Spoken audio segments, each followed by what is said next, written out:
नमस्कार, मी पंजाब डक. आज आहे 9 ऑगस्ट 2026. आजपासूनचा परत राज्यात अंदाज देणार आहे.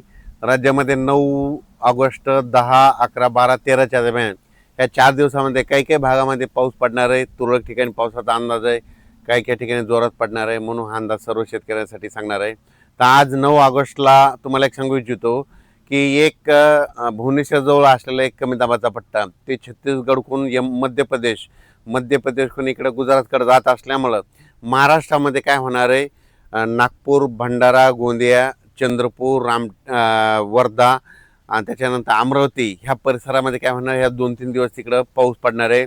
म्हणून पूर्व विदर्भातल्या त्या 6 जिल्ह्यातल्या शेतकऱ्यांनी अंदाज लक्ष घ्यायचा. म्हणजे पूर्व विदर्भामध्ये 6 जिल्ह्यामध्ये आज 9, 10, 11, 12, 13 तारखेपर्यंत पावसाचा अंदाज आहे. म्हणून हा त्यांनी शेतकऱ्यांनी अंदाज लक्ष घ्यायचा.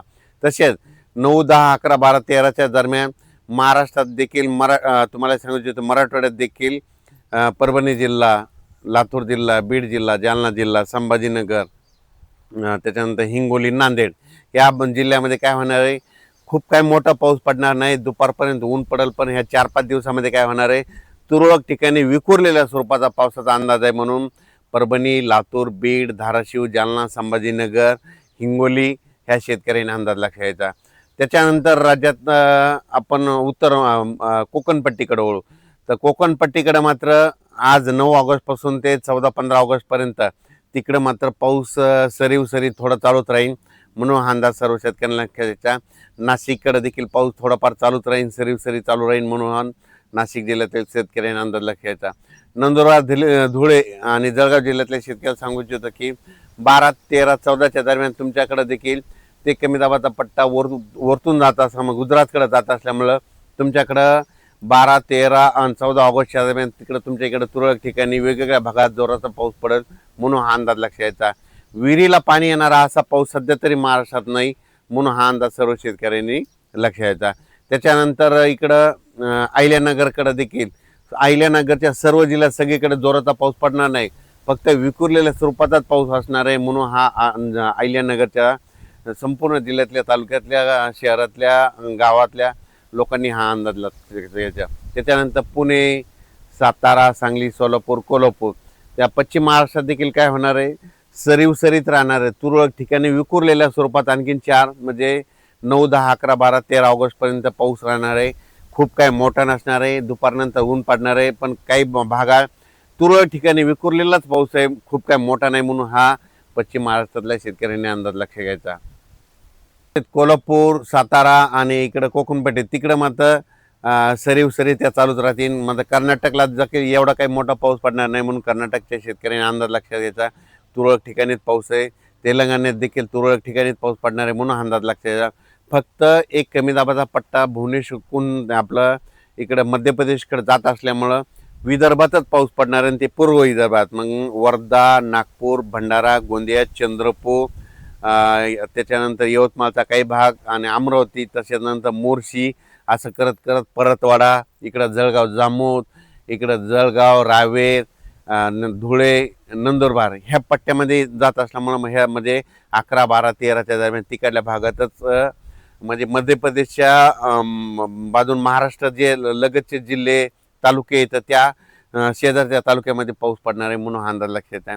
संपूर्ण महाराष्ट्रात काही सर्वदूर पाऊस पडणार नाही, विखुरलेल्या स्वरूपाचा पडणार आहे. दिवसा ऊन पडेल, वारं सुटेल. म्हणून हा अंदाज लक्षात यायचा. आणि शेतकऱ्याचे एक मेसेज आला की यावर्षी ह्या ऑगस्टमध्ये विहिरीला पाणी येईल, तसा पाऊस पडणार आहे का? तर तसा ह्या ऑगस्टमध्ये पाऊस पडणार नाही. पडणार आहे फक्त गोंदिया जिल्हा, नंदुरबार, गोंदिया, नागपूर, वर्धा, चंद्रपूर तिकडच्या परिसरातच म्हणजे पाणी येईल तसा पाऊस आहे. मात्र महाराष्ट्रात मात्र सप्टेंबर-ऑक्टोबरमध्ये मात्र सप्टेंबरच्या पहिल्या आठवड्यात मात्र महाराष्ट्रात विहिरीला पाणी येईल असा पाऊस पडणार आहे. पुन्हा मात्र धरण क्षेत्रात वाढ होणारा पाऊस, परतीचाच पाऊस असणार आहे. म्हणून हा अंदाज सर्व शेतकऱ्यांना लक्षात घ्यायचा. त्याच्यानंतर 15, 16, 17 ऑगस्टच्या दरम्यान एकदा राज्यात पाऊस आहे, पण ते सर्वदूर नाही. ते पण काय होणार आहे, पुन्हा एक कमी दाबाचा पट्टा तयार होणार आहे. ते काय होणार, परत ते काय होणार, भुवनेश्वरहून छत्तीसगडहून मध्य प्रदेशकडून तिकडं उत्तराखंडकडे जाईल. मग उत्तराखंडकडे जात असल्यामुळं महाराष्ट्रात फक्त वर्धा, नागपूर, भंडारा, गोंदिया त्या परिसरात तिकडं जोराचा पाऊस पडेल. आणि तिकडं पाऊस पडत असल्यामुळं महाराष्ट्रात फक्त सरी तुरळक ठिकाणी 15, 16, 17 ऑगस्टच्या दरम्यान विखुरलेल्या स्वरूपाचा पाऊस पडणार आहे, असा मोठा पडणार नाही म्हणून अंदाज लक्षायचा. फक्त मात्र विदर्भात, पूर्व विदर्भात ते पाऊस असणार आहे, म्हणून पूर्व विदर्भातल्या शेतकऱ्यांनी अंदाज लक्षात घेऊन आपण आपल्या शेतीची कामे करायची.